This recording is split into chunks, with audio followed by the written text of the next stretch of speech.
सभी गर्भवती महिलाएं चाहते हैं कि हमारी नॉर्मल डिलीवरी हो और डिलीवरी नॉर्मल होने के बाद जच्चा बच्चा दोनों स्वस्थ होना चाहिए। तो नॉर्मल डिलीवरी के लिए किन किन बातों पर ध्यान देना चाहिए।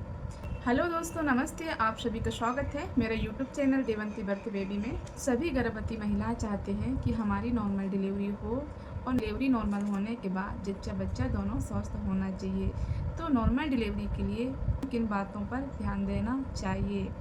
सबसे पहला जो पॉइंट होती है, आपको डाइट पर ज़्यादा ध्यान देना चाहिए ड्यूरिंग प्रेगनेंसी में। अगर आप अच्छे मात्रा में हल्का फुल्का डाइजेशन वाली डाइट लेते हैं, जैसे प्रोटीन युक्त, विटामिन्स, कैल्शियम, आयरन युक्त आहार, मिनरल्स जैसे डाइट लेते हैं, तो आप शारीरिक मानसिक रूप से मजबूत रहेंगे। तो आपकी नॉर्मल डिलीवरी होना आसान हो जाता है, नॉर्मल डिलीवरी होना संभव हो जाता है।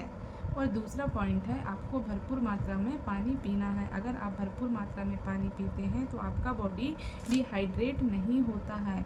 और बेबी के चारों तरफ का जो पानी होता है, नॉर्मल डिलीवरी के लिए जितना होना चाहिए उतना होता है, तो नॉर्मल डिलीवरी होना भी आसान हो जाता है।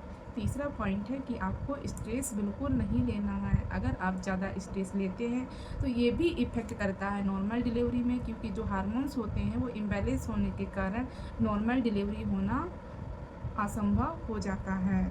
चौथा पॉइंट है कि आपको हीमोग्लोबिन का स्तर मेंटेन रखना है। जैसे हीमोग्लोबिन का लेवल अगर 10 से ज़्यादा है तो आपकी नॉर्मल डिलीवरी होने की ज़्यादा चांस रहती है। पांचवा पॉइंट है, आपको एक्सरसाइज, पेल्विक एक्सरसाइज करना है या व्यायाम करना है।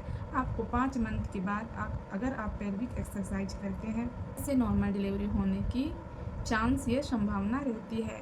जितने सारे प्रेग्नेंट बहन हैं उन लोगों से यही अनुरोध है, अगर आप सभी लोग चाहते हैं कि हमारी डिलीवरी नॉर्मल हो तो आप इन 5 पॉइंट को फॉलो करिए। इसके अलावा भी बहुत सारे पॉइंट होते हैं, उनको भी फॉलो करिए, जिससे आपकी नॉर्मल डिलीवरी होना आसान हो जाता है।